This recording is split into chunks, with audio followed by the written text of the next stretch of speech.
Bonjour à tous. Alors, en attendant de recevoir les pièces pour la NVL, je vais continuer un petit peu à avancer sur la 103 SPX. Je vais profiter que je suis encore en congé. Donc là, comme vous pouvez voir, il y a un tas de crasse sur la 103 SPX.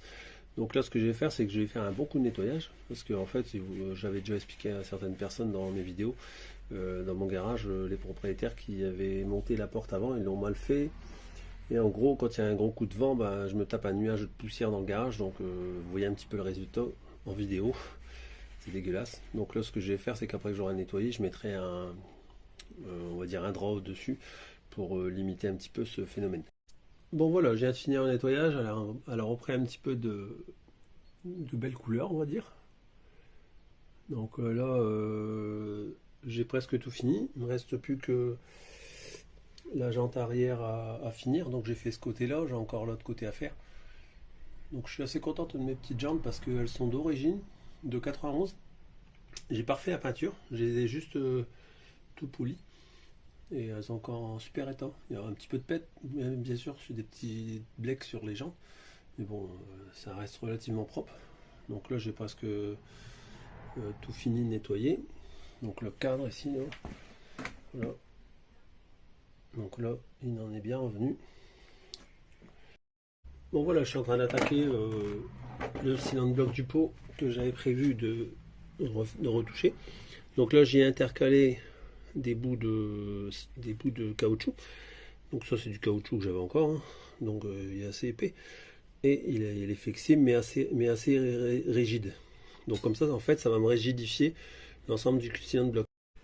Donc voilà une fois le rajout de caoutchouc effectué dans les deux interstices. Donc voilà ce que ça donne. Donc petite précision pour mon montage. En fait, j'ai pris une biellette, j'ai pris la biellette Doppler et les entretoises, les deux entretoises, je les ai mis dans le cylindre bloc. Comme ça, en fait, j'ai bien l'oxydation. Je peux pas vous voir, j'ai mon ressort moteur qui est monté, mais en fait, j'ai bien, si vous voulez, je vais vous faire voir. Après j'ai mis des rondelles, donc j'ai bien l'entretoise qui rentre dans la deuxième entretoise. Hein.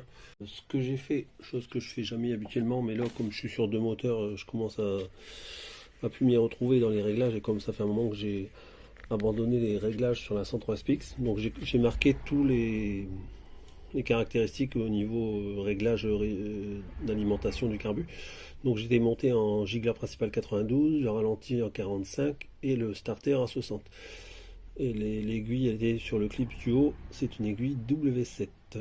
Et le fameux filtre à air mal aussi noir là, dont on a parlé pas mal dans les vidéos, donc qui va bientôt virer.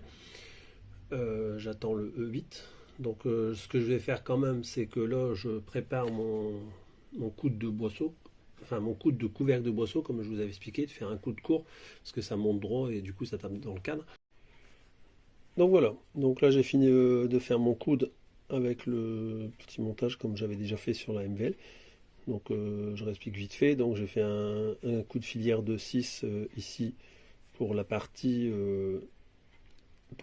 qui vient serrer sur le couvercle de boisseau, et un coup de tarot de 4 dans le tube côté ici pour passer la vis de réglage du cap d'accélérateur.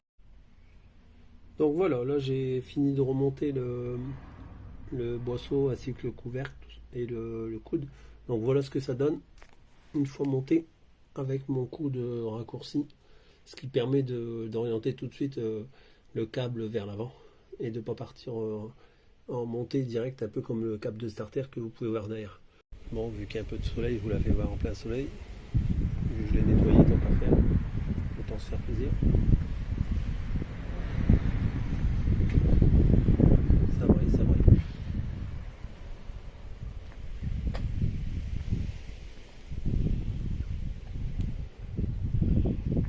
Et si on la faisait craquer un coup?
pour finir, j'ai trouvé de où ça venait, histoire de la montée du moteur qui s'effectuait pas bien. Donc j'ai retiré le ressort, j'ai vu tout de suite de où ça venait.